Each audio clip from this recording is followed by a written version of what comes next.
تو کہتے ہیں جی سینئر وکیل اسی لیے آگے نہیں آ رہے کیونکہ ان کو فیصد کا معاملہ ہے، ان کو فیصد پے نہیں کی جا رہی، یا پھر یہ ہے کہ وہ آنا نہیں چاہ رہے. تو یہ بات کس حد تک ٹھیک ہے کہ فیس کی جو چیزیں وہ پوری ہو رہی ہیں یا آپ کو فیصد باقاعدہ مل رہی ہیں؟ بالکل کوئی ایسی بات نہیں ہے. جو خان صاحب کی یہ میٹر لگا ہوا تھا اسلام آباد ہائی کورٹ میں، کم سے کم کوئی 12 کے قریب جو مطلب سینئر ٹاپ جو لائرز ہیں، کھوسا صاحب بھی تھے، بابر اعوان صاحب تھے، شعیب شہین صاحب تھے، سلمان اکرم راجہ صاحب تھے، سارے وہاں پر موجود تھے. وہ آپ کے جو ہیں یہ خواجہ صاحب تھے، خواجہ عارف صاحب تھے، بیرسٹر گور صاحب تھے. کوئی بندہ بھی اس میں آپ نہیں کہہ سکتے کہ یہ بندہ، یہ تو پراپوگنڈے ہیں نا کہ وہ لیگل ٹیم جو ہے وہ کمزور ہے یا وہ سینئر نہیں انگیج ہوئی. کون کہہ رہا ہے؟ سارے ہیں بالکل.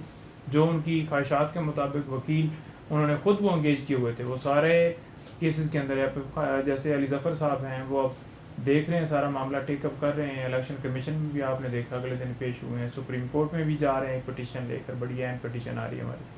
تو کوئی اس طرح سے نہیں ہے کوئی بھی. یہ تو بالکل پراپوگنڈا ہے، غلط بات کی ہے.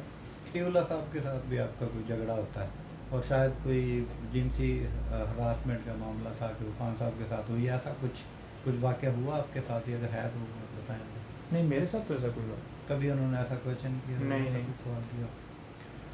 نہیں کوئی. وہ میرا خیال میں کوئی ادھر بات کر رہے تھے کہ خان صاحب کو کسی نے مارا یا کچھ اس طرح سے. تو کوئی اس میں وہ آپ کو پتہ ہے روٹین کے اندر وہ سوالات جو ہے وہ کرتے رہتے ہیں.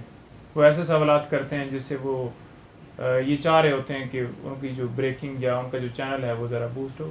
ایسی کوئی ہے. نیکسٹ الیکشن میں کتنے پر امید ہیں کہ پی ٹی آئی کو موقع دیا جائے گا الیکشن لڑنے کا، یا چیئرمین پی ٹی آئی جو ہے وہ اس قابل ہوں گے کہ وہ نیکسٹ الیکشن میں حصہ لے سکیں؟ نیکسٹ الیکشن میں خان صاحب بڑے پرعزم پر امید اور بڑے اسی طرح سے ہیں. اور خان صاحب کہہ رہے ہیں کہ پاکستان تحریک انصاف جیت چکی ہے، قوم کو بتائیں بس الیکشن جسٹ ٹائم ہوگا، پاکستان تحریک انصاف جیتے گی. اور خان صاحب بالکل حصہ لیں گے. خان صاحب خود الیکشن لڑیں گے اور انشاءاللہ جب اکثریت سے فیصلہ آئے گا تو خان صاحب ڈیفینیٹلی وزیر اعظم بنیں گے. کوئی دو رائے نہیں. شکریہ سر، جی. ٹائم